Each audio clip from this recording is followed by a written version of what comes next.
여기 성남 시민들도 또 함께 생각하는 그런 시간을 가지면 좋을 것 같아서 이런 주제로 오늘 이제 강의하도록 하겠습니다.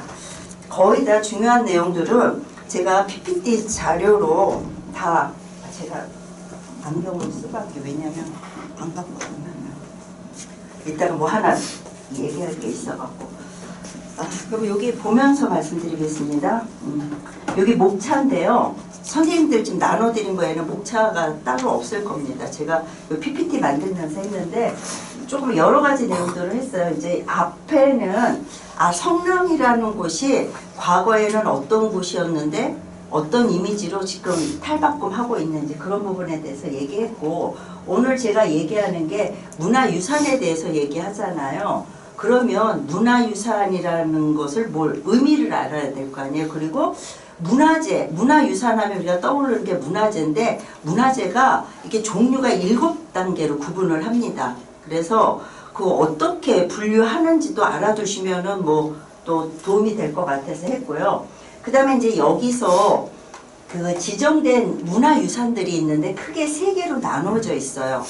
하나는 국가가 지정한 문화유산이 있고, 경기도가 지정한 문화유산, 그 다음에 성남시가 지정한 문화유산 해갖고 크게 3파트가 있는데, 거기 보면 선생님들 나눠드린 거 보면 그 관련된 리스트가 거기 쭉 있을 거예요. 그래서 이게 제가 이거 하면서 여기도 한번 찾아와서 자료를 조금 갖고 갔고, 성남시에 뭐였더라?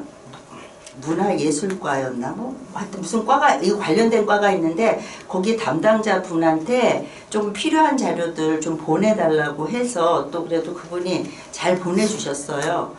그래서 제가 좀 궁금한 거 조금, 저도 이쪽 공부하지만 안 쓰던 용어들도 나오고 그래서 그런 것들도 다 확인해서 했으니까 이제 그런 부분들 이따 말씀드리도록 하겠습니다. 그래서 4번째는 성남이 그동안에 특히 성남과 이 성남문화원이, 성남시와 성남문화원이 문화유산과 관련해서 어떠한 여러 가지 결과물과 활동상을 보여왔는가, 그래서 이제 그런 결과물을 중에 어떤 것들이 있는가, 여기서 나오는 것들이 생각보다 많더라고요.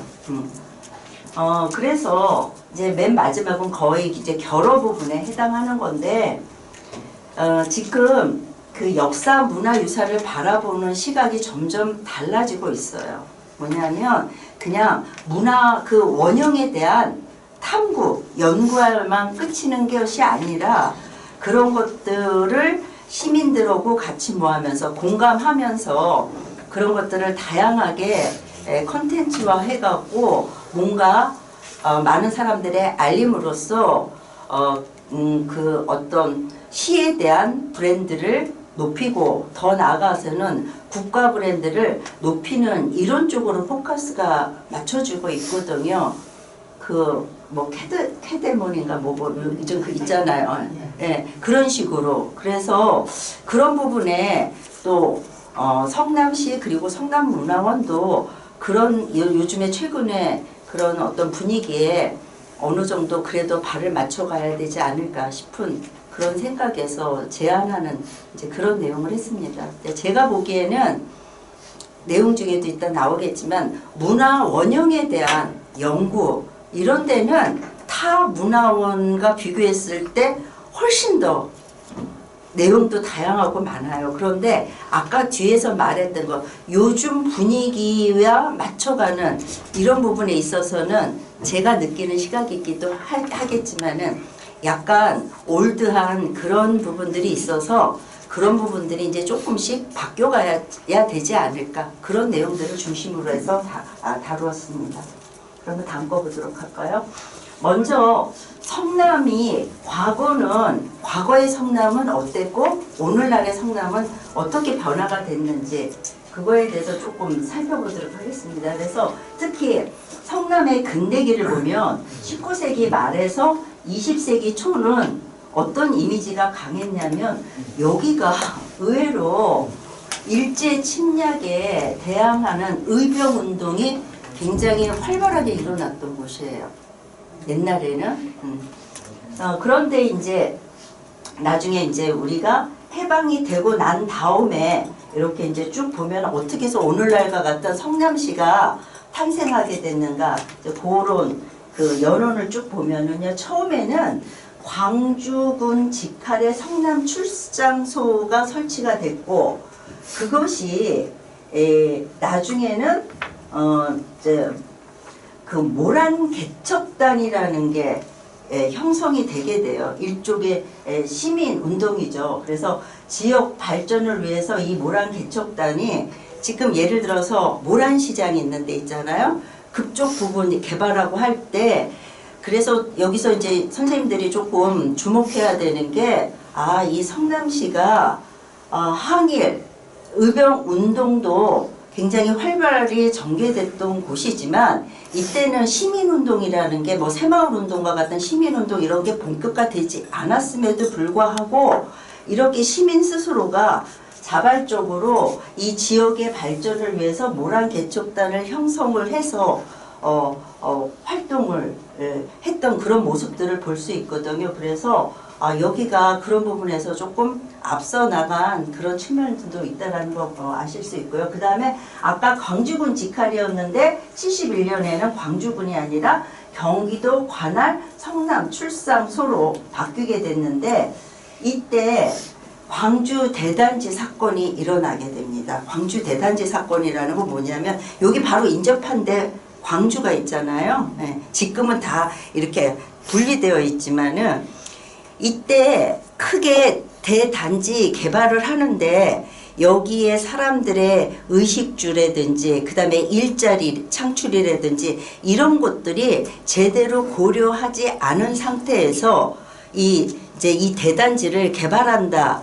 이러니까 여기에 살고 있는 분들이 거기에 대해서 뭐 한 거예요? 이건 아니다 해서 거기에 반대를 하게 됩니다. 그래서 그게 그냥 단순하게 반대만 끝인 게 아니라 일종의 시민운동이 확실히 본격히 일어난 거죠. 그래서 그것이 발달이 돼서 아까는 어디에 직할의 출장소에 불과했던 이곳이 나중에 뭐로 승격하는 배경이 되기도 한다? 시로 승격하게 됩니다. 그래서 이거 보면 이 성남시로 발전하기까지 지금 오늘날의 성남시라는 타이틀을 갖기까지 그냥 된 게 아니라 결국은 누구의 노력으로 여기 사시는 시민들의 목소리와 노력으로서 그게 가능하게 됐다는 걸 알 수 있어요. 제가 봤을 때는 그 시민운동이 그 어느 지역보다도 좀 빨리 또 활발히 일어났던 곳이 바로 어디다? 성남이다. 이렇게 생각하시면 될 것 같습니다. 선생님. 네. 아까 광주 출장소가 65년도에 했다고 46년에 예. 광주군 직할 성남 출장소인데 그 성남시 전체가 아니고 네네. 중부면 일부예요. 아 그래요? 네. 예, 예. 중부면이 이제 그 산성에 있었는데 네. 이게 이제 그 면사무소를 운영하기 힘드니까 요 복정동, 수진동, 타일리, 상대원 요 일부만 중부 출장소 온 거예요. 성남 출장소.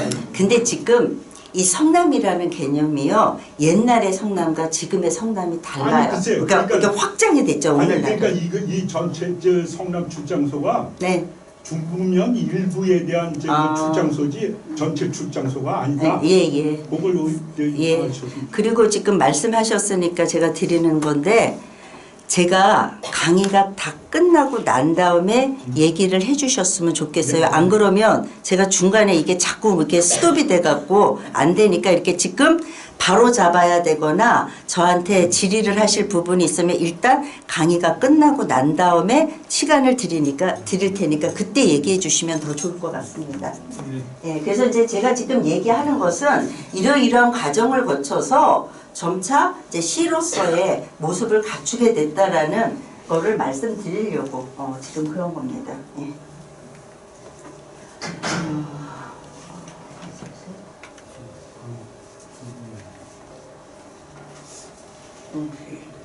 아까 여기까지 했죠? 네.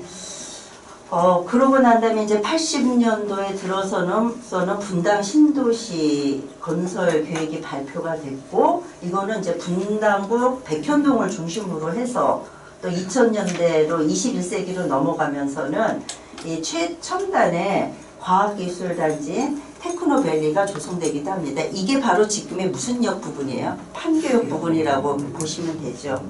그리고 또 2011년에는 신분당선이 개통이 돼서 저기 분당 정자역부터 강남역까지 16분 소요하는, 그 다음에 또 2017년, 2024년에 SRT라든지 GXT 이런 것들이 개통이 되면서 굉장히 교통에서도 굉장히 좀 중심지로서 우위를 갖는 그런 곳으로 성장해 가고 있습니다. 근데 여기 이런 것들 쭉 이렇게 보시면 어떤 생각이 선생님들이 드실지는 제가 잘 모르겠지만은 제가 보는 시각은 성남은 밝음과 어둠이 굉장히 교차하는 지역이라는 느낌을 많이 갖습니다. 뭐냐면 성남이 좀 크잖아요. 범위가 꽤 크죠. 그런데 저기 여기 지하철이 요 바로 전에 무슨 역이더라? 예? 아니 모란 이쪽 라인선 말고요. 아니요. 아니 옛날에 고속버스 그 저기 야탑이죠. 예. 야탑에서 이 모란시장 들어오는 데를 이렇게 제가 제 느낌이에요. 좀 다를 수도 있습니다. 거기에 경계선에서 두 개의 성남으로 나눠지는 것 같은 느낌이 살짝 솔직히 들어요. 제가 이거 얘기하면 어떤 얘기인 줄 아실 거예요. 예. 그러니까 전통적인 이미지의 성남은 지금 성남문화원이 있는 이쪽이고, 새로운 성남이 지금 얘기에는 뭐 그 최첨단이라든지 뭐 이런 SRT라든지 GTX 이런 게 설치된 거는 새롭게 형성된 성남시죠. 그래서 성남시는 이게 거기 제가 말한 거기를 대략 중심으로 약간 두 개의 성남으로 나눠지는 것 같은 그런 느낌을 저는 받고 있습니다. 아마 선생님들도 그렇게 많이 느끼실 거예요. 그래서 지금 여기 지금 나오는 이런 거가 성남이라는 곳이 처음에는 의병과 시민운동이 활발히 일어났던 그런 곳에서 첨단과 혁신의 미래도시로 도약하고 있다고 하지만, 아까 제가 여기를 말씀드렸을 때 그 야탑역에서 저 위로 가는 쪽은 첨단으로 가고 있지만 여기는 아직 첨단으로 가는 데는 조금 미흡한 부분이 있지 않은가. 그래서 이거는 뭐 제가 어떻게 할 건 아니지만 이 간격을 좀 좁혀 나가는 그런 노력이 제일 필요하다고 생각되는 곳 중에 하나가 이쪽이 아닌가, 그런 생각을 좀 해봤습니다. 다음에 이제 들어가도록 하겠습니다. 그러면 오늘 우리가 그 다루는 게 성남의 문화유산에 대한 현황을 살펴보고, 또 이런 것들이 지금까지 어떻게 잘 관리가 되어 있고 그거에 대한 성과물들은 뭐가 있는가, 뭐 이런 것들 살펴본다고 했는데, 먼저 문화라는 말과 문화유산이라고 할 때 문화라는 말과 유산이라는 게 뭐 다 아시겠지만은 간략하게 한번 얘기를 이게 나오는 건가? 얘기해보면 문화는 그 사회 구성원들이 이룩해낸 물질적, 정신적 소산을 다 통틀어서 얘기하는 것을 뭐라고 한다? 문화라고 합니다. 그래서 저는 제가 아까 역사 문화라고 했는데 큰 범위로 보면 역사도 어디에 들어가는 거예요? 문화에 들어간다고 보죠. 그러니까 문화라는 범위가 역사라는 범위보다도 더 뭐하다? 크다라고 생각을 하시면 돼요. 그리고 제가 문화 얘기할 때 여기는 이렇게 얘기했지만 꼭 제가 많이 쓰는 말 중에 하나가 문화는 시대를 담는 그릇이다라고 얘기해요.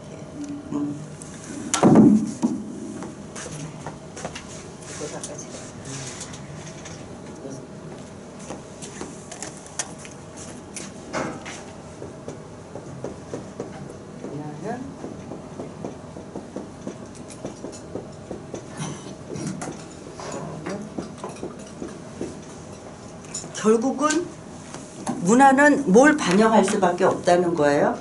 당시의 시대상을 반영할 수밖에 없다라는 거죠. 그래서 그거를 이렇게 정의하기도 하지만 제가 주로 많이 얘기할 때는 이 얘기를 많이 합니다. 그 다음에 유산이라는 거는 뭐 재산도 유산이라고 하지만 문화유산 할 때 유산은 앞 세대가 다음 세대한테 물려준 여러 가지 뭐 유물이라든지 그다음에 뭐 문화 이런 것도 문화라는 개념으로 얘기하는 게 더 나을 것 같습니다. 그래서 그 개념 잠깐 살펴봤고요.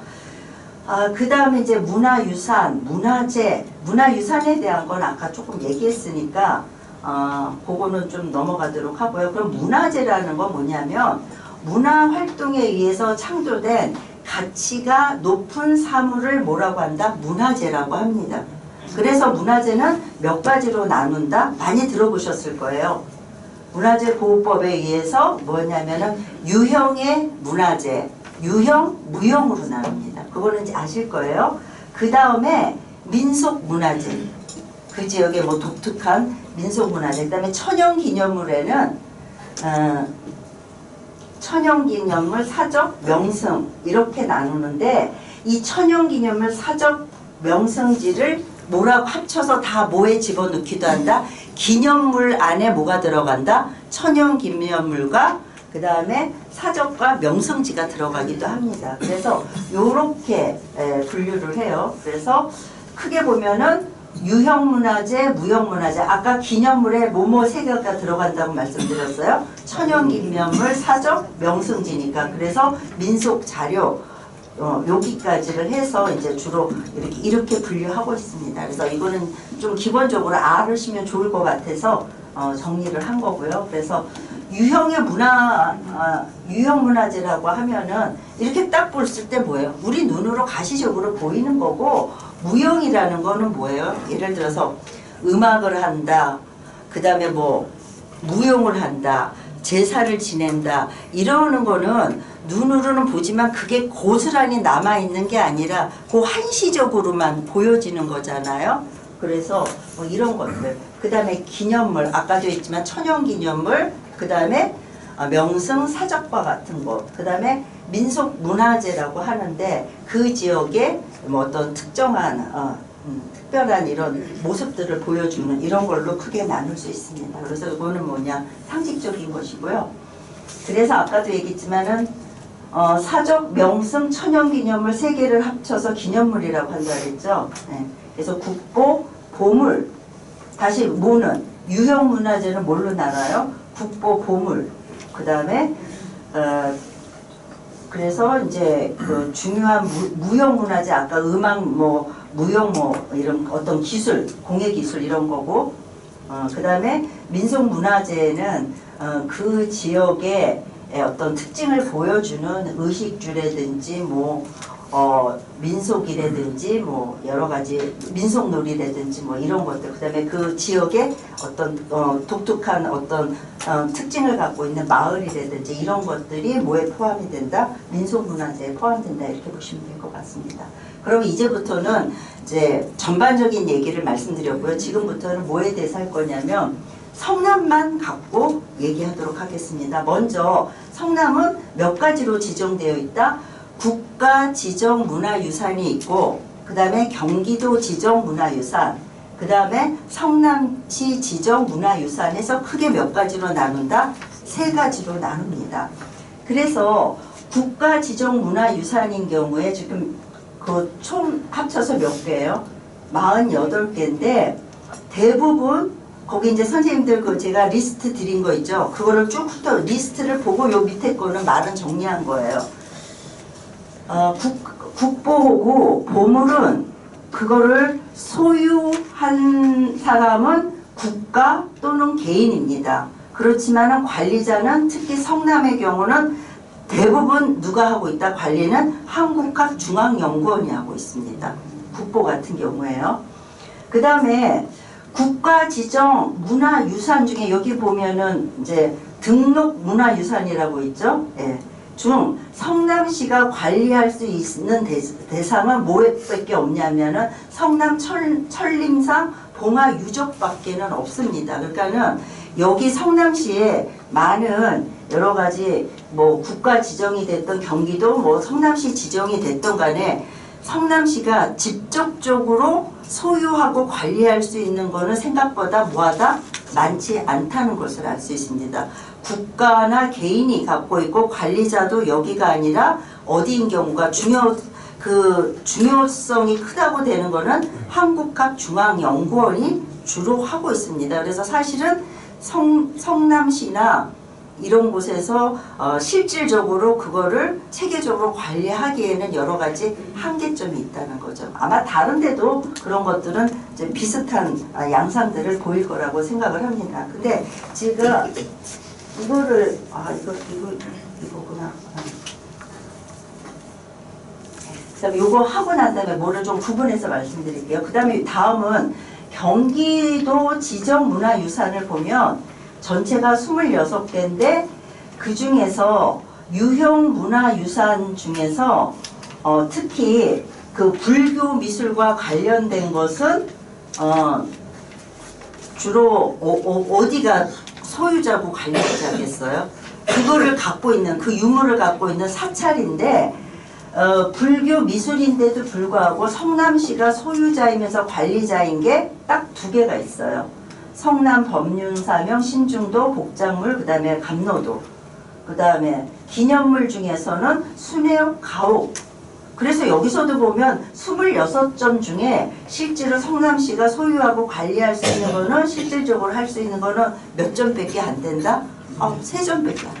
그죠? 그러니까 실질적으로 성남시가 거기에 관여할 수 있는 부분이 굉장히 작다라는 것을 아실 수 있습니다. 근데 제가 이거를 하면서 조금 의심을 가졌던 게 보면 여기 등록문화유산이라고 있어요. 여기 보시면. 그죠? 그냥 유산은 유산인데 왜 국가유산이라고도 그 옆에 보면 국가유산이라고 되어 있는데 그 옆에는 맨 끝에는 등록이라는 말이 들어갔잖아요. 그래서 그거를 제가 그 성남시에 무슨 기준으로 이렇게 하는 건가 질의를 했더니 등록문화유산은 근현대 문화의 보존을 위한 거래요. 그러니까는 언제 이후에 제작된 것을 주로 등록문화유산이라고 하죠. 우리랑 시대가 가까운 거. 그래서 근대화 이후에 우리가 개항하게 되잖아요. 그래서 개항 이후에 값어치가 있다고 생각되는 그런 것들을 뭐라고 앞에 뭐를 붙인다? 등록문화유산이다 라고 얘기한다는 거죠. 그래서 이제 그냥 문화유산하고 차이는 문화유산은 시기에 구분을 안 받지만 등록문화유산은 언제 이후의 거라고 생각하시면 되냐면 개항 이후의 것이다. 이렇게 구분 짓는다고 그러더라고요. 그래서 그것도 좀 잘 몰랐던 내용인데 이번에 알게 됐던 것 같습니다. 다음 이제 성남시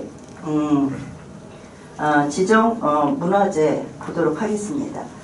그 성남시 지정문화재는 총 16개고 유형의 문화유산이 14개, 무형의 유산이 2개인데 여기가 성남시가 소유자이고 관리자인 거는 유형문화유산 중에서 판교에 있는 백제 고구려 고분군, 그 다음에 통일신라 고려 고분군, 판교 유적군 등 해서 3개밖에 되지 않습니다. 근데 여기서 또 주목돼야 되는 게 뭐냐면 여기 유형의 문화유산이 14점이 있는데요. 그 중에서 11점이 뭐가 차지하고 있다? 사대부 묘와 묘역, 그 다음에 그 안에 있는 성물들과 같은 이런 것들이 전체 14개 중에서 몇 개를 차지하고 있다? 11개를 차지하고 있어서 굉장히 다수를 차지하고 있다는 게 이 지역의 특징입니다. 그래서 저 같은 경우에 옛날에 제가 여기서도 강의한 적이 있는데 특히 경기도 일대에 묘비 문양 갖고 제가 한번 여기 발표한 적이 있거든요. 꽤 오래전인데 여기 굉장히 특이한 문양을 갖고 있는 묘비들이 좀 꽤 있어요. 이따가 말씀드리겠지만은 제가 좀 안타까운 게 그 중에 몇 개가 어디 있냐면 지금 한국학중앙연구원에서 이쪽 분당 쪽으로 넘어가는데 그 개발들 많이 됐잖아요. 그래서 거기에 있었던 이곤이라는 선생의 무덤이 있는데요. 거기 묘비의 문양이 아주 독특합니다. 예, 삼조고인데 삼조고가 이렇게 하고 날르는 모습으로 되어 있어요. 예. 근데 그렇게 조선시대의 사대부 묘비 중에 삼조고가 이렇게 날아가는 모습으로 표현된 거는 딱 세 점밖에 없습니다. 예. 그러니까 뭐예요? 특이성이 있죠. 근데 그게 뭐와 관련된 사람들 무덤에만 있느냐? 아니요. 고구려 아니죠. 반정과 관련된 사람이에요. 왜냐하면 새는 그 세 가지 상징적인 의미가 있거든요. 그러니까 고대 문헌이나 뭐 미술이나 이런 데 등장하는 거 보면은 하나는 뭐냐면 새가 지상과 천상을 넘나들잖아요. 그래서 죽은 사람의 영혼을 실어 나른다고 생각을 했기 때문에 뭐예요? 영혼의 전달자로 표현이 되고 있습니다. 또 하나는 우리가 흥부 놀부전 보면은 저기 흥부한테 누가 박씨를 전달을 해요? 제비. 그래서 곡식, 공룡의 전달자로 또 뭐가 등장하고 있다? 새가 등장하고 있어요.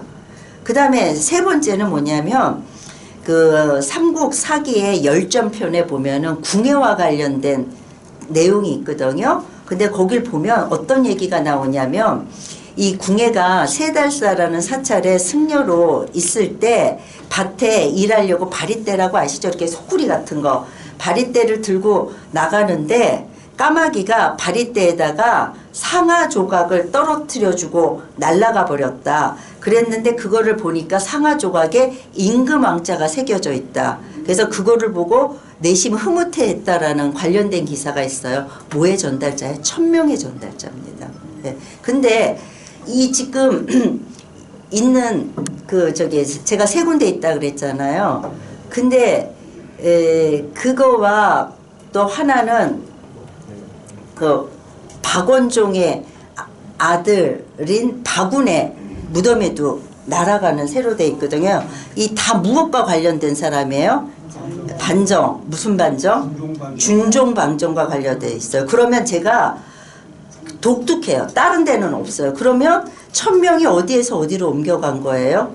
연산군에서 중종으로 옮겨간 거죠. 그래서 천명이 옮겨가니까 결국은 그냥 정착되어 있는 삼조고가 아니라 날아가는 삼조고예요. 그러니까 천명이 어디에서 어디로 옮겨갔다? 연산군에서 그렇게 여러 가지 역사적인 의미를 갖고 있는 그런 그 문양을 갖고 있는 곳들이 요 경기도 물론 성남에도 있지만 근데 그것들이 지금 어떻게 되고 있냐면은 개발 그 다음에 여기 땅값들이 점점 올라가잖아요. 경기도. 그러니까 어떻게 돼요? 더 이전을 해요. 땅값이 떠서 팔고.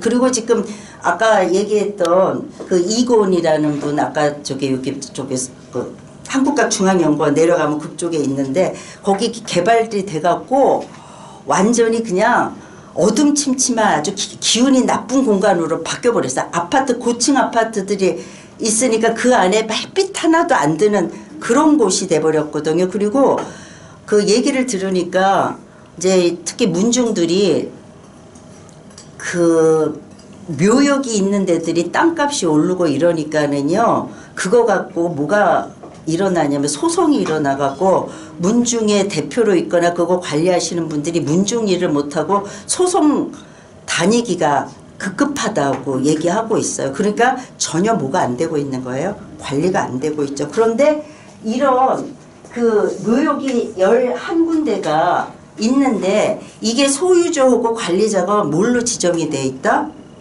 개인 문중으로 종친의 문중으로 되어 있어요. 문중의 종친에.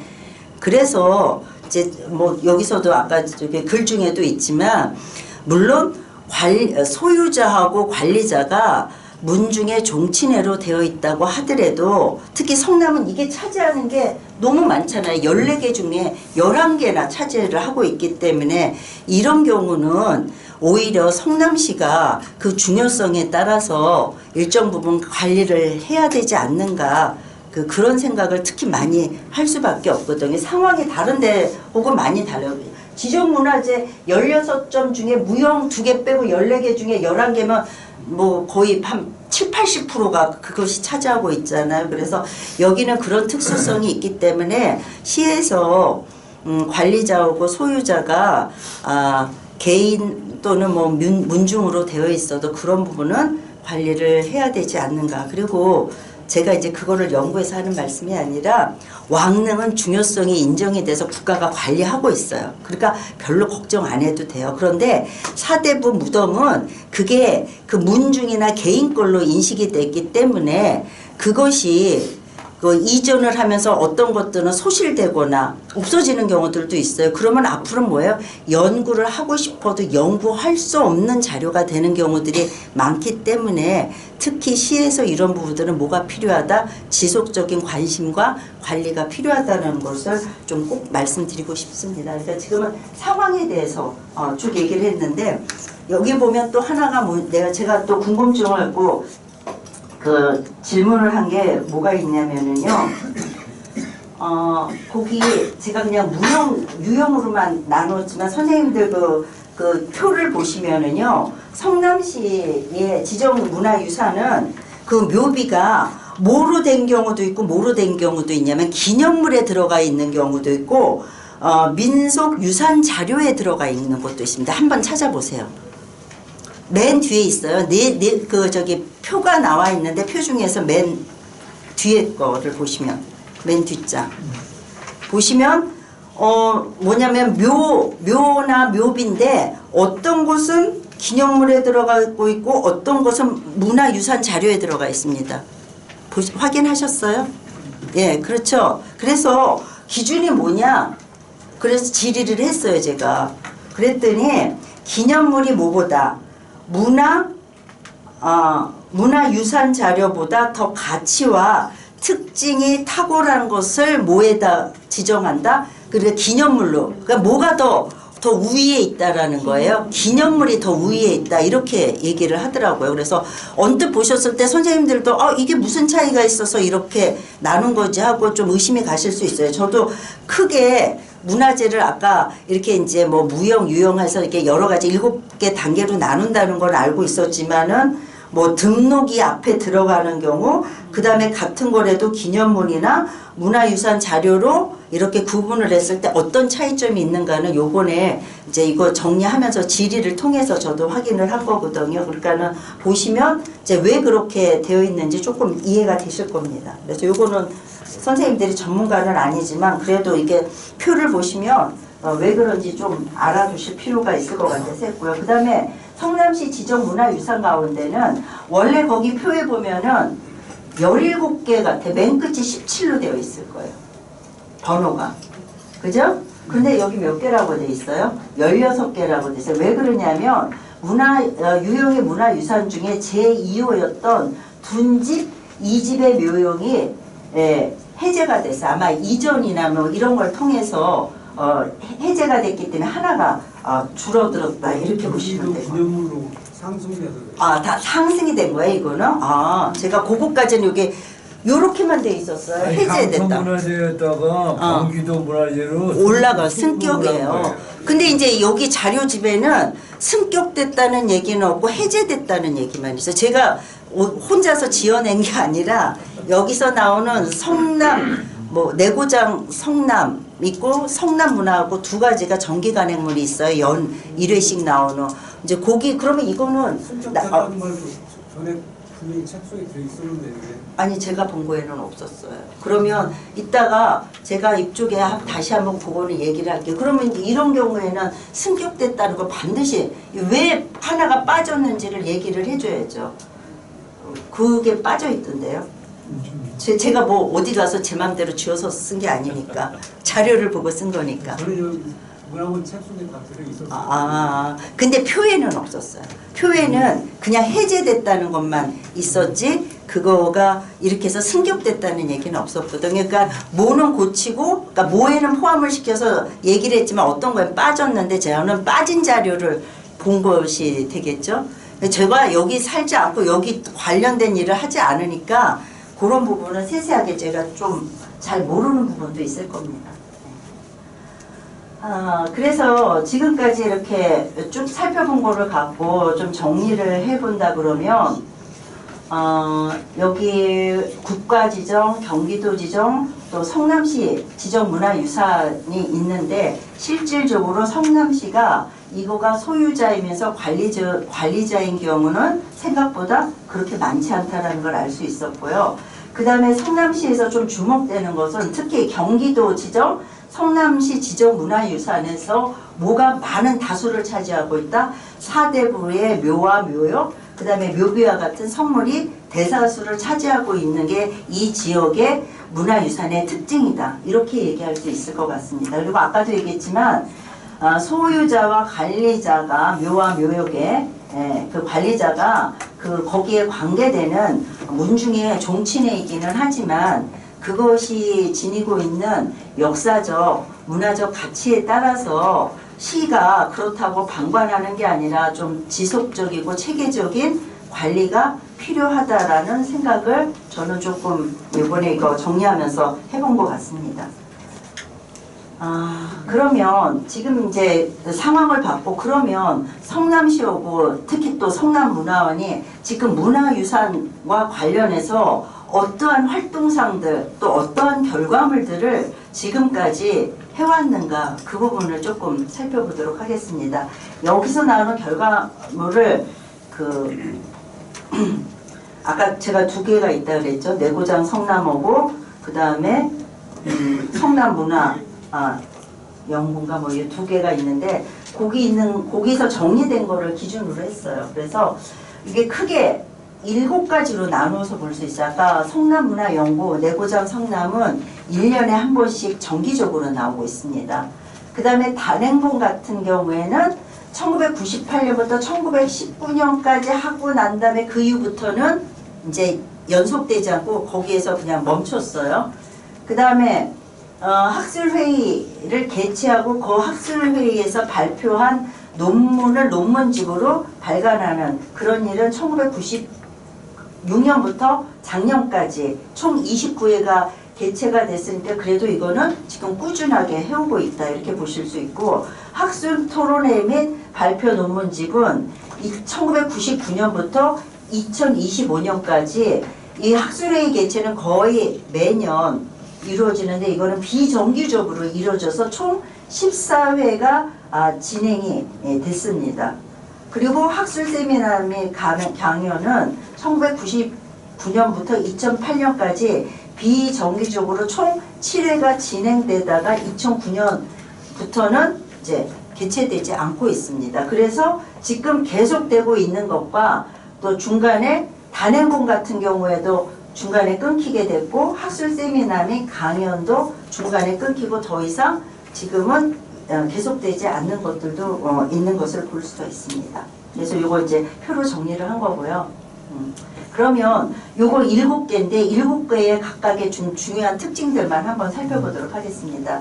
성남문화연구는 이 성남문화원의 부설로 되어 있는 향토문화재 연구소에서 발행하고 있습니다. 주로 개인별 소논문들을 거기 싣고 있는데 관련된 내용은 성남과 관련된 뭐 역사, 문화, 인물, 지형 이런 것들을 총체적으로 다루고 있습니다. 그래서 1994년부터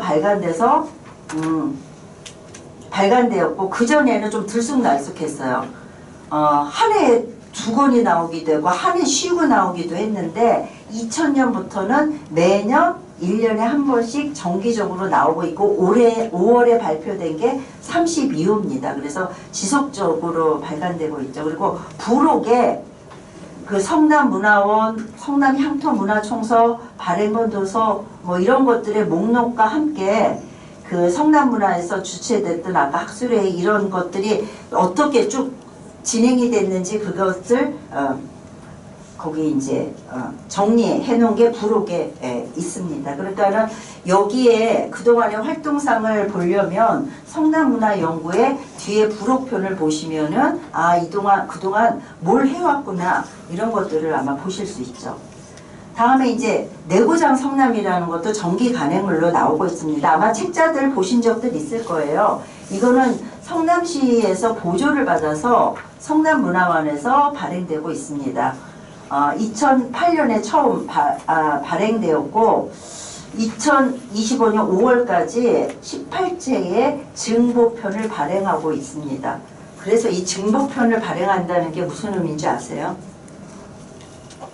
내용에 변화가 거의 없고 그 전해에 냈던 거를 요번에도 똑같이 내는데 조금 바뀐 내용만 조금 바꿔서 내니까 1회부터 뭐 이렇게 여러 권을 보더라도 내용의 한 8, 90%가 다 어떨까요? 똑같아요. 근데 이게 좋은 면도 있지만 조금 어떻게 보면은 조금 답보적인 그런 느낌도 사실 줍니다.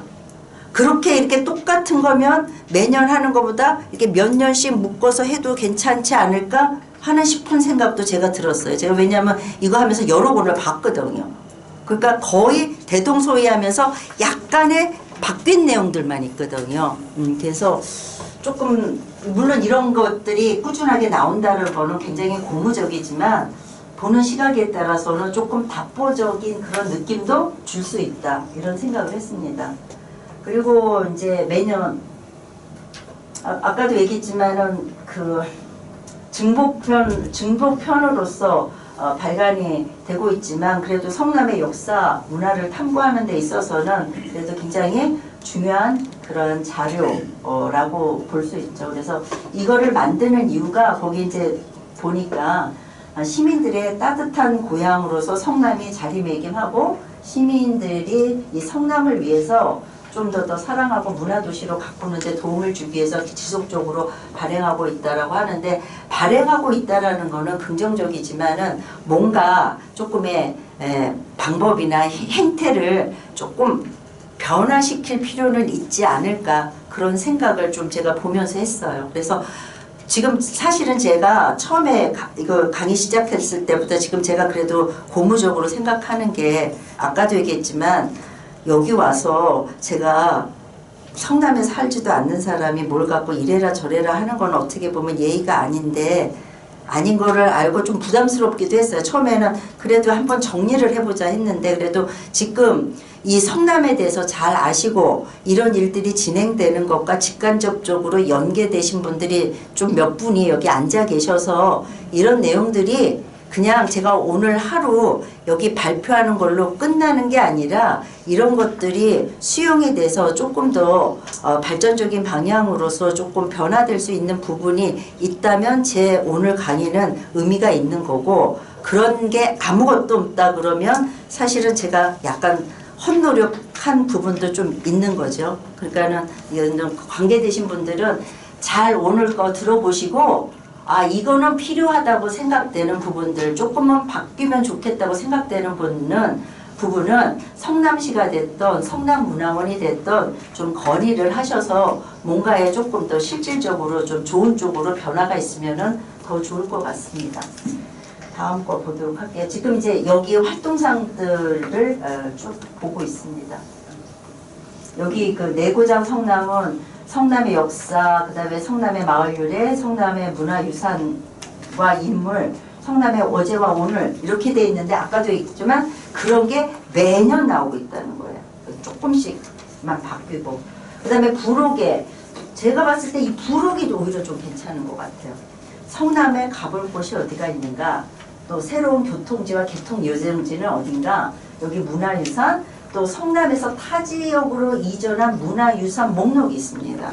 그런데 저는 이거를 목록만 게시하는 거는 별 의미가 없다고 봐요. 이게 왜 이전을 했는지, 왜 이전했는지가 중요하고 이전을 하면서 원형 그대로 이전을 한 건지 아니면 원형이 훼손이 된 건지 이것까지도 세심하게 살피고 관리하는 부분이 필요하지 않을까 그런 생각을 합니다. 이전했다는 것만 여기 부록에 놓는 거는 그렇죠. 대부분. 그런데 그런 것들을 그냥 관심 안 갖고 그냥 뭐 가면 가나 보다 오면 오나 보다 이런 것보다는 가더라도 그런 것들이 있는 원형을 그래도 제대로 지니고 있는 부분들이 훼손되지 않고 그런 것들이 그쪽에서도 제대로 잘 그런 것들이 보존될 수 있는가 이런 것까지도 조금 살펴보는 노력이 필요하지 않을까 그런 생각을 하는데 이제 속으로 네가 그 일 해봐라, 네가 그렇게 할 수 있겠냐 이렇게 얘기하시면 제가 더 이상 할 말은 없습니다. 근데 공무원들은 시키는 일만 해요. 솔직하게 얘기하면 자기가 찾아서 잘 안 합니다. 찾아서 해봤자 하다가 실수하면 욕이나 먹지 칭찬 안 받거든요. 예. 그래서 일을 안 벌리려고 하는 게 공무원의 특징인데 이런 것들이 이제 사실은 또 뭔가 좀 발전적인 방향으로 가는 데 있어서는 또 발목을 잡을 수가 있죠. 그래서 주로 2장을 무덤 옮기는 게요. 개발이 되면서 이제 옮겨야 될 수밖에 없는 경우도 있고 도굴로 인해서 무덤이 훼손이 되거나 이런 것도 있지만 사실은 이 밑에 게 더 많아요. 최근에 아까도 얘기했지만 서울과 인접한 경기도 지역의 땅값이 엄청나게 상승했어요. 그래서 시세차를 얻기 위해서 성남보다 좀 더 외곽에 위치한 경기도 지역이나 제가 어느 지역으로 갔는지도 봤거든요. 그랬더니 여기보다는 조금 더 외곽의 경기도 아니면 충청도로 이전한 케이스들이 거의 대부분을 차지했습니다.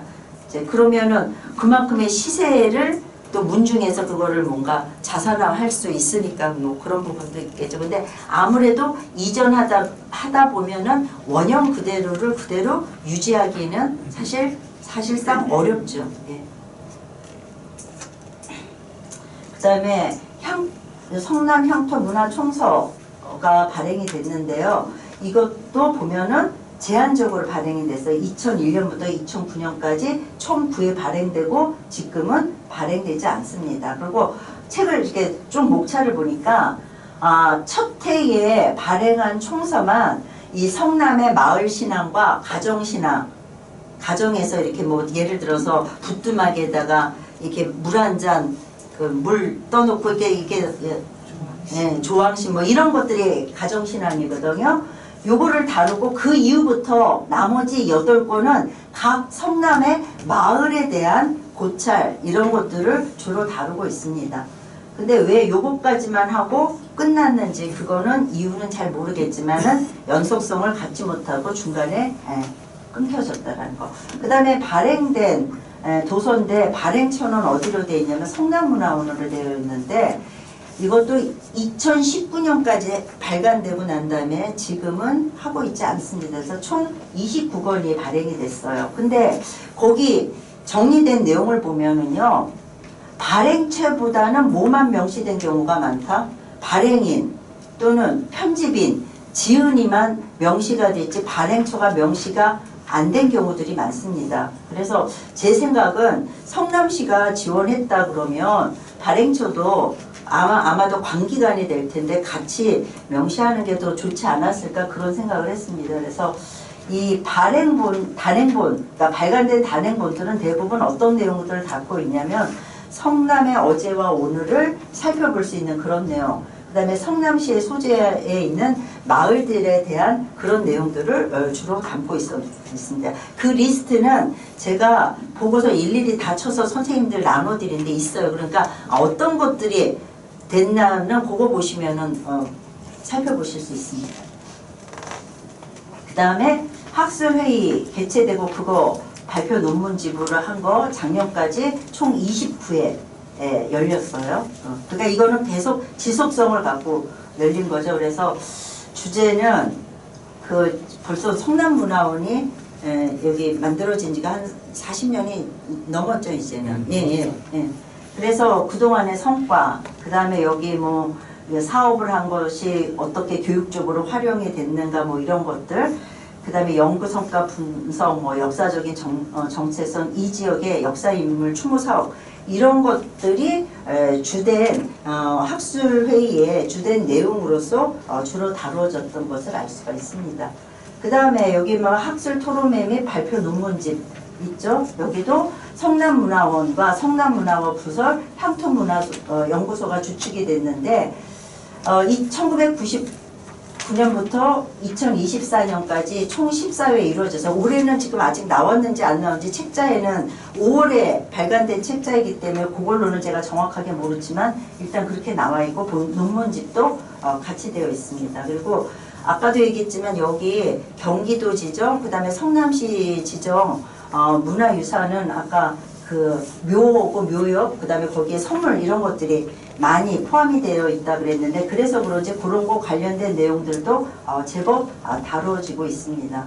근데 이 학술 토론회의 그런 주제와 내용이 이제 조금 너무 어떤 제한적이기 때문에 좀 더 확장시키는 게 좀 더 바람직하지 않을까, 그런 생각도 해봤습니다. 그 다음에 학술 세미나 및 강연도 있는데, 학술 세미나와 강연은 1999년부터 2008년까지 총 7회 비정기적으로 진행이 됐어요. 그리고 2008년부터는 개최되고 있지 않습니다. 근데 이 내용을 보면 앞서 얘기했던 학술 앞서 얘기했던 그 뭐 단행본이라든지 학술회의 개최 및 발표 논문집에서 다른 것들과 겹쳐지는 내용들이 상당수 있어서 그중 대표적인 게 천림산에 있는 봉수 관련된 거, 성남운동의 3.1운동 관련된 거는 계속 중복돼서 이루어졌기 때문에 이런 것들도 조금 더 효율적으로 관리하는 게 필요하지 않은가, 그런 생각을 하는데, 이건 지금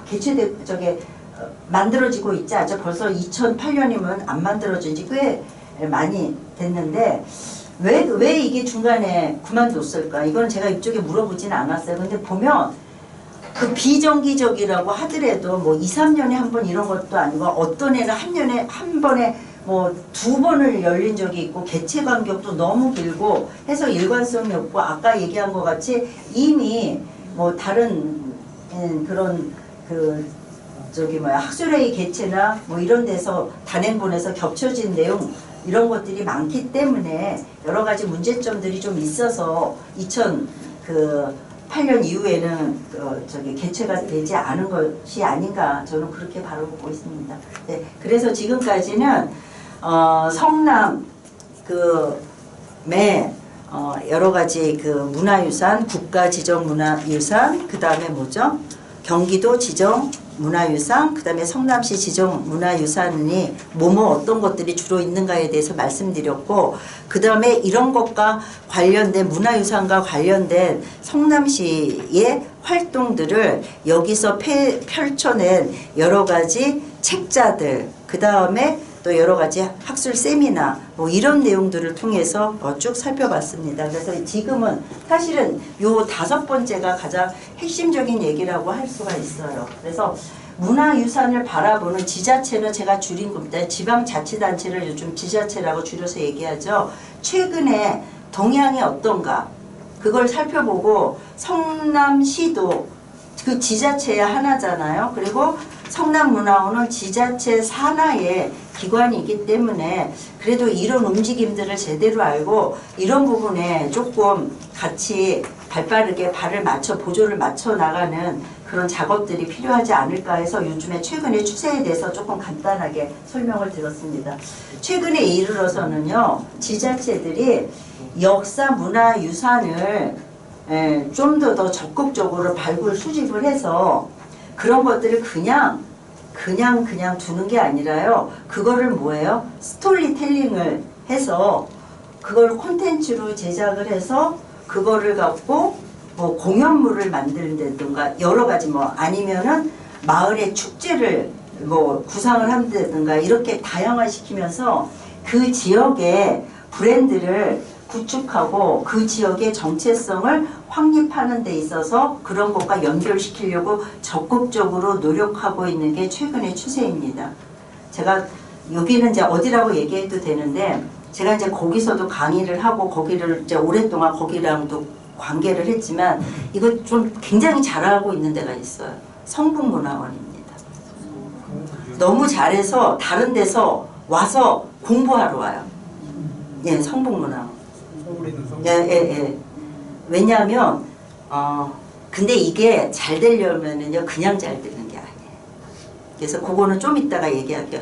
왜냐하면 그게 다른 데서 얘네가 그게 이제 성과들이 계속 되고 그런 것들이 어필이 되고 알려지니까 다른 지자체에서 관계되는 사람들이 와서 공부하러 와요. 그래서 한번 거기 가서 그런 것들을 어떻게 진행하고 있는가 한번 보는 것도 굉장히 중요한 것 같습니다. 네. 근데 여기는 제가 안 썼지만은요. 요거까지 얘기했어요. 그래서 이제 앞으로 지자체가 보유한 역사 문화유산을 그냥 보유만 하고 있는 게 아니라 이거를 좀 더 종합적으로 체계적으로 조사를 해서 이걸 어떻게 적극적으로 활용할까 이런 것들을 강구해야 되지 않을까 그런 생각을 합니다. 뒤에는 이제 다른 얘기도 나오지만 일단 제가 어디를 여기 글에는 어디라는 얘기는 아예 뺐어요. 그렇지만 이제 선생님들 중에 여기 관련하시는 분들도 있으니까 예를 들어서 할게요. 거기가 다 답은 아니에요. 그렇지만 일단 일하는 데 있어서 제일 중요한 건 누굽니까? 사람입니다. 네. 사람인데 어떤 사람을 뽑아야 되겠어요? 네. 실력 있고 일 잘하는 사람 뽑으려면 어때야 돼요? 일하는 조건이 좋아야 되죠. 그래서 걔네는 엄청나게 노력을 해서 그러니까 성북문화원 직원들의 월급을 성북문화원에서 주는 게 아니라 성북구청에 소속된 공무원으로 해서 월급을 받도록 만들어 놨습니다. 그러면 그 사람네들은 뭐가 되는 거예요? 공무원 신분이 되는 거예요. 그리고 정기적으로 자기 급여나 이런 부분에 대해서 전혀 뭐예요? 왜 신경을 안 써도 되죠. 그런데 대부분의 문화원들은 그렇게 안 돼 있습니다. 무슨 총장이 이순문데. 예, 그거 잘하고 계세요. 근데 잘하는 사람들이 계속 연달아서 바뀌어도 잘하는 사람들이 지금 계속하고 있고 원장만 잘하는 게 있는 게 아니라 밑에 있는 일하는 사람들이 아주 탄탄해요. 뭐냐면은 전공자들이 들어와서 일하고 있어요. 그러니까는 행정을 보는 거는 일반직이지만 이 문화 콘텐츠를 구축하라고 요즘 그거 아카이브 작업이라고 하죠. 이거 전산화해서 구축하고 스토리텔링 하는 거고 다 자기네들이 스토리텔링 못 하잖아요. 그런 걸 잘할 수 있는 사람을 찾아서 그 사람한테 일들을 맡기고 이런 것들을 그냥 그 비전공자가 하는 게 아니라 이쪽 전공자들이 직접 그 일을 하고 있어요. 그래서 아카이브실이 따로 있습니다. 그리고 예를 들어서 인물에 대한 거 여기도 인물에 대한 거 소개하고 있죠. 거기는 올해 인물을 선정을 해요. 그래서 올해는 그 사람만 집중적으로 합니다. 이게 성북에 인물들이 많아요. 물론 여기도 찾아보시면 많아요. 그래서 그냥 집중적으로 하는 건 그냥 집중적으로 하는 게 아니라 뭐냐면 그 사람과 관련된 컨텐츠를 만들어 가고 공연을 해버려요. 그리고 그런 것들을 중고등학교 학교와 연결을 시켜서 그런 공연물을 무료로 관람하게 해줍니다. 그러니까는 뭐 해야 돼요? 이제 앉아있으면 안 돼요. 뭐냐면은 내가 찾아가서 오게끔 만들어야 돼. 그리고 이제 뭐 아시겠지만 예를 들어서 거기 시무장 있잖아요. 시무장이 누구하고 관련된 거예요? 만해 한용운 선생이죠. 그러면 어떻게 하느냐.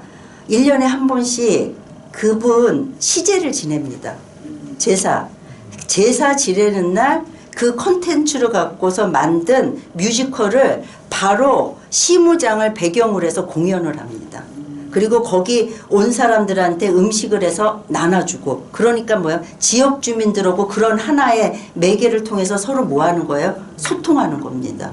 여기 가만히 생각해 보세요. 그런 거 하고 있는 거.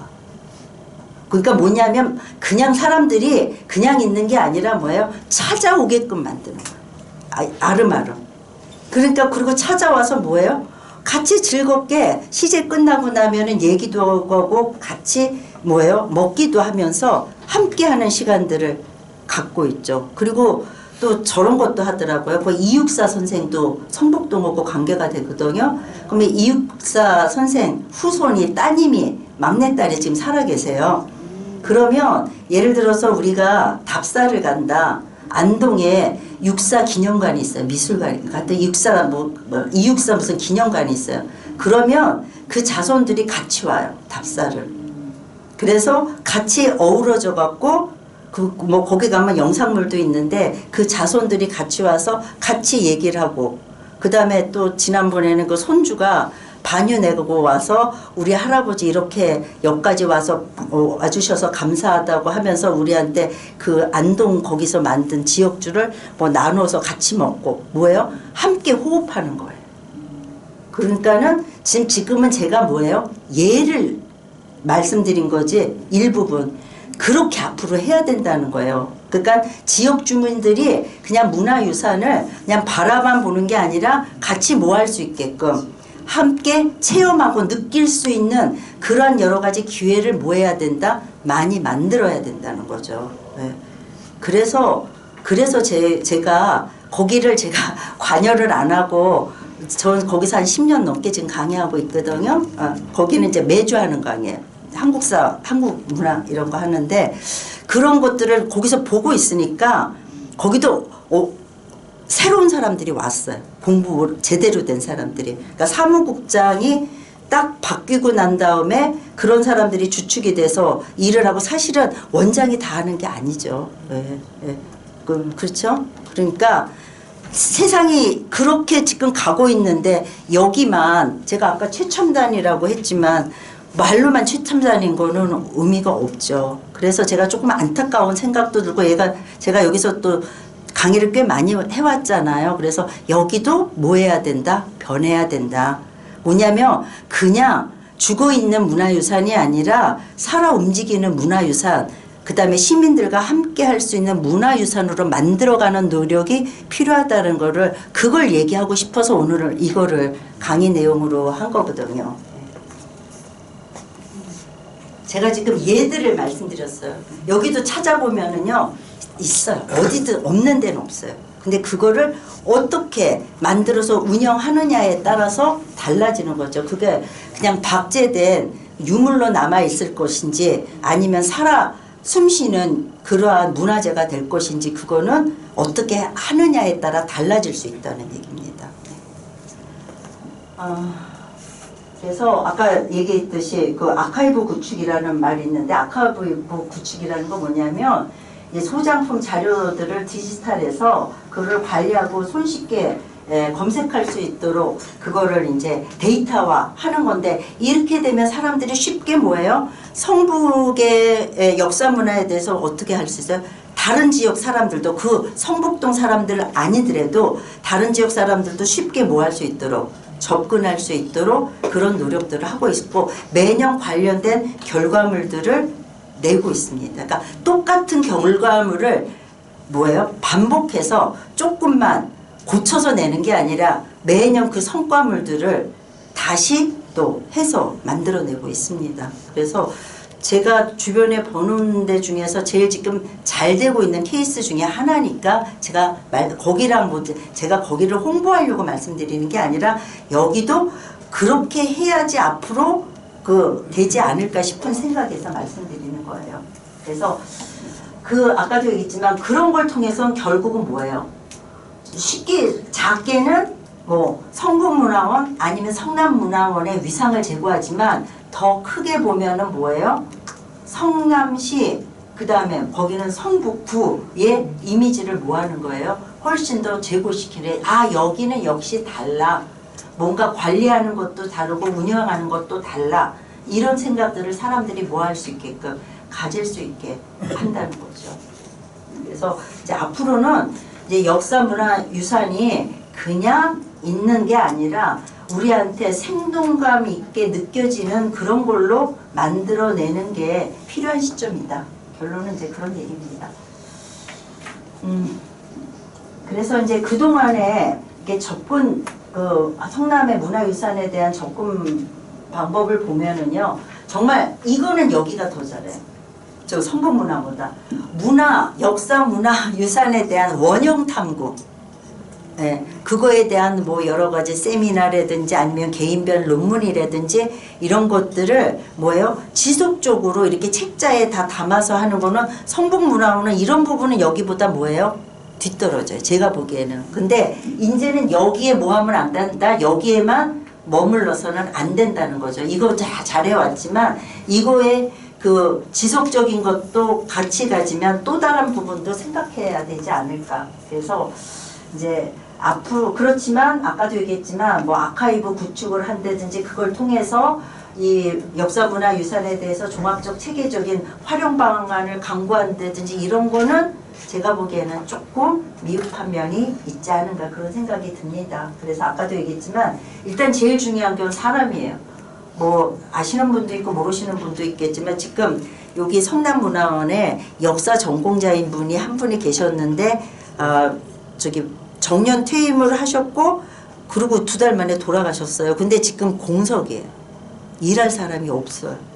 그러니까 뭔가를 갖춰주고 하라고 해야지 갖춰지지도 않고 하라고 그러면 그건 할 수가 없는 거죠. 그리고 전산도 조금 더 전문가답게 잘할 수 있는 사람도 필요해요. 내용을 할 수 있는 사람도 필요하지만 전공자도 필요하지만은 그래서 일단은 인력이 필요하고 그냥 주먹구구식이 아니라 뭐예요? 5개년 계획 앞으로 5년 10년을 내다보고서 탄탄하게 기획을 잘 해서 해야지. 이제 이런 기관이 뭐가 문제냐면은 원장님들이 이렇게 바뀌시잖아요. 여기는 오래 하시긴 했지만 그러면 그게 일이 어떻게 돼요? 연속성을 못 갖는 경우가 많아요. 제가 정부 투자기관에 오래 다녔거든요. 그래서 잘 알아요. 발전을 못하는 이유가 있어요. 뭐냐? 그 어떤 사람이라도 10가지 일을 하면은요 10가지를 다 못하는 사람은 없습니다. 그 중에 적어도 한두 가지는 괜찮은 게 있거든요. 근데 제가 거기 한 10년 넘게 정부 투자기관에 다녔었는데 뭐가 문제였냐면은요 새 사람이 오죠. 그러면 그 전에 잘 된 거는 계승하고 안 된 거는 버려야 되는데 항상 다 버려요. 그래서 뭐에서 시작한다? 항상 0에서 시작해요. 그러니까 뭐가 안 돼요? 발전이 안 되는 거죠. 그게 우리 한국 사람의 가장 문제 중에 하나거든요. 내가 남의 거래도 내가 그 사람이 싫어도 좋은 면은 받아들이고 안 좋은 면만 해야 되는데 싫으면 그냥 다 싫은 거예요. 그죠? 그래서 그거부터 개선해야 되거든요. 그래서 연계성을 가지려면은 사람 바뀌었다고 해서 계속 뭐예요? 둘러방치면 안 돼요. 그러니까 제가 얘기해서 적어도 5년, 10년을 보고 플랜을 하고 그것이 아주 심각한 문제성이 제기되지 않는 한 그걸 뭐예요? 꾸준히 갖고 가야지 성과가 나오지 1, 2년 해서 안 된다고 덮어버리면 뭐예요? 그런 식으로 하면은 평생 뭐예요? 성과물은 제대로 된 성과물은 나올 수가 없는 거죠. 그래서 그런 부분들이 필요하지 않을까 그런 생각을 합니다. 그리고 아까도 말씀드렸지만 여기에 특수성을 반영해야 된다. 뭐가 대부분을 타주하고 있어요. 예, 사대무, 뭐 묘라든지 묘역이라든지 거기에 있는 성물들. 그러면 이 특수성을 갖고 이거를 어떻게 성남의 문화유산의 그런 어떤 성격들을 어떻게 이런 걸 통해서 보여줄 수 있느냐 이런 것들도 좀 고민해야 될 필요들이 있지 않을까 그런 생각을 개인적으로 합니다. 그 다음에 특히 묘와 묘역 뭐 성물에 관한 거는요 좀 문제가 더 심각한 게 저는 요즘 그런 생각을 가끔 해요. 우리 옛날에 동방예의지국이라 그랬죠. 요즘 아닌 것 같아요. 나쁘게 얘기하면 동방의 상놈의 나라로 가고 있어요. 예의지국이 아니라. 그러니까 요즘 뭐가 없어요? 효사상 없어요. 그러니까 무덤 조상의 묘역 잘 돌보겠습니까? 어떤 데는 제가 묘비문양 연구하느라고 요즘은 안 다니지만 옛날에 많이 다녔는데요. 그래도 좀 흔히 말해서 좀 뼈대 있는 집안은 아직도 그 조상들 묘역에 거기서 사는 집도 있어요. 근데 그런 집 많지 않습니다. 관리를 하는 데가 있고 전혀 돌보지 않아서 제가 여름에 처음에는 별 생각 없이 그냥 반바지 입고 갔는데요. 못 입고 가요, 반바지. 다 실려요. 뭐냐면 몇 년간 사람들이 후손들이 안 찾으면요. 길이 없어져요. 그런 데가 한두 군데가 아닙니다. 근데 여기에 중요한 여러 가지 유형 문화재의 다수가 묘역, 그 안에 있는 여러 가지 성물인데 이렇게 보다 보면 이게 관리가 되겠습니까? 안 되겠습니까? 그러니까 아까도 얘기했지만 관리자하고 소유자는 개인이라도 이런 부분들은 일정 부분 이것이 문화적인 역사적인 가치가 있다고 판단되는 거는 시가 어느 정도 관심을 갖고 관리를 해야 되지 않을까 하는 생각을 더 하게 되는 거죠. 그리고 아까도 얘기했지만 효뿐만 아니라 땅값 상승으로 팔아버리고 경제가 더 중요해요. 효보다. 그죠? 뭐 너나 할 것 없이. 네. 돈이 중요하잖아요. 그게 자본주의 사회의 가장 문제점이지만은. 그래서 문화적인 가치가 있어도 묘가 사라진다거나 묘가 이전 훼손되는 경우가 많아요. 또 이게 묘나 이런 시설물에서 가치가 있는 유물이 나오면은요 신고를 원래 해야 되는데 안 하는 경우도 있습니다. 왜 안 할까요? 그게 신고가 되면 거길 개발을 못 해요. 몇 년간 묶어서. 그러면 경제적인 이익을 볼 수 없으니까 어때요? 덮어버리는 경우도 왕왕 있습니다. 네. 그래서 아까도 얘기했지만 이 명단 소개하고 있고 없어진 거 타 지역으로 사라졌거나 그 성남 내구장 성남 부록편에 있어요. 그런데 주로 주류를 이루는 게 대부분 뭐다? 묘역의 성물들입니다. 그래서 이 부분에 대해서는 특히 더 시가 신경을 써야 될 것이다 라는 얘기를 할 수 있을 것 같습니다. 그 다음에 이제 제 나름대로의 활용벌이 아까 이미 제가 성남에서 성북에서 어떻게 하고 있는지 얘기를 통해서 좀 말씀을 드렸지만은 그냥 옛날에 했던 거 반복식으로 거기에다 살짝 고쳐서 내는 게 아니라 조금 그동안의 성과들을 모아서 지금 제가 얘기한 거 있잖아요. 언제 저는 50년이 되는 해에 성남문화원이 그동안의 성과물을 이렇게 한번 발표를 하거나 전시회를 한번 해보는 것도 좋을 것 같아요. 왜냐하면 성남시 내지는 성남문화원의 어제와 오늘을 다 볼 수 있는 그런 전시회. 이 책자 내는 것보다 그렇게 해서 많은 사람들이 여기가 이런 일들을 했구나. 그리고 지금은 또 이런 일들을 하고 있구나. 이런 걸 보고 느낄 수 있는 그런 뭔가 기회도 만들면 좋을 것 같습니다. 네? 네? 얼마 안 남았죠. 예. 그러니까 책자는 요즘 사람들한테 어필이 잘 안 돼요. 그러니까 예를 들어서 좀 괜찮은 곳, 아트센터, 예를 들면 성남 아트센터 이런 거에 기획 전시를 한번 한다든가. 그래서 성남의 사람뿐만 아니라 다른 사람들도 와서 보고 성남이 이런 일들을 했구나 한번 볼 수 있는 기회를 만든다든가. 이런 것들이 필요하다는 거죠. 늘 하던 것만 하는 게 아니다. 그 다음에 특히 지정 문화재로 유산된 것만 중심으로 해서 한번 책자를 만든다던가 그거 관련된 글들을 모아서 그 다음에 연표를 뭐 중심으로 만들어 보는 거예요. 성남의 연표를 역사 문화자료 중심으로 해서 성남의 연표를 한번 만들어 본다든가. 이건 이제 제 생각이에요. 뭔가 의미 있는 일을 해야 될 거 아니에요. 그죠?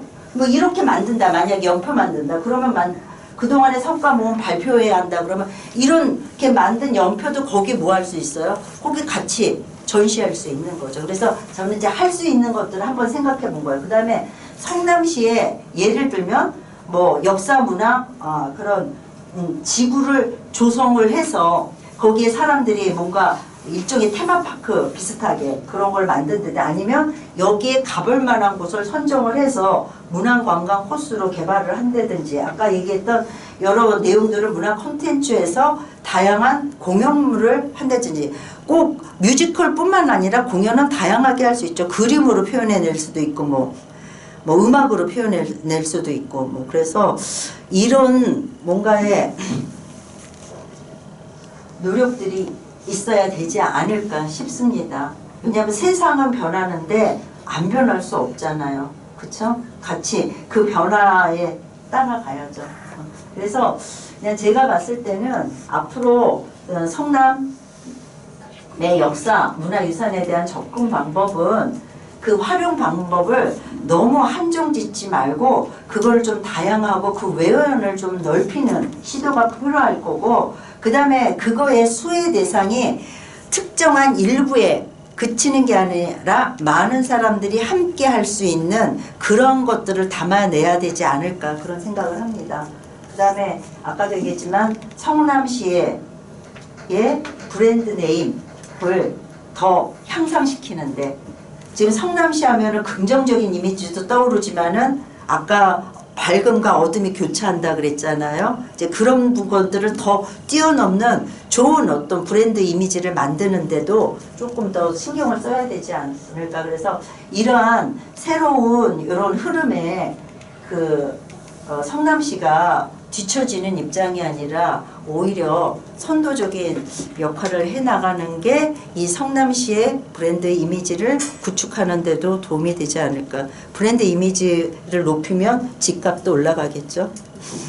요즘 다들 집값에 막 저걸 하는데 이건 제가 우스갯소리로 얘기했고 그래서 제가 이제 요번에 특강 해달라고 했는데 저는 이제 역사문화 전공자이니까 성남방 갖고 얘기할 거리는 사실 제가 잘 모르기도 하고 잘 알지도 못하고 또 한다고 하더라도 제가 잘하기가 어려웠기 때문에 그냥 성남의 문화유산을 한번 갖고 해보자 그러면서 자료들을 쭉 보고 제가 한 며칠 잠 잘 못 잤어요. 이거 쓰고 정리하느라고. 그렇지만 누군가는 한번 간략하지만 정리를 한번 해볼 필요가 있겠다 그런 생각에서 했고 그래서 좀 주제 넘게 좀 여러 가지 제안도 해봤습니다. 그래서 아까 얘기했듯이 제가 오늘 얘기한 게 그냥 요번에 일회성으로 끝나고 많은 그런 오늘 발표가 아니라 여기에 조금 목소리를 내실 수 있는 분들이 오늘 제가 제안한 것 중에 일부라도 이쪽에 성남시나 성남문화원에 전달이 돼서 조금 더 좀 진취적이고 바람직한 방향성을 갖고 나가면 더 좋지 않을까 그런 생각에서 오늘 이 주제로 강의를 했습니다. 제 강의는요 일단 이거로 마치도록 하겠고요.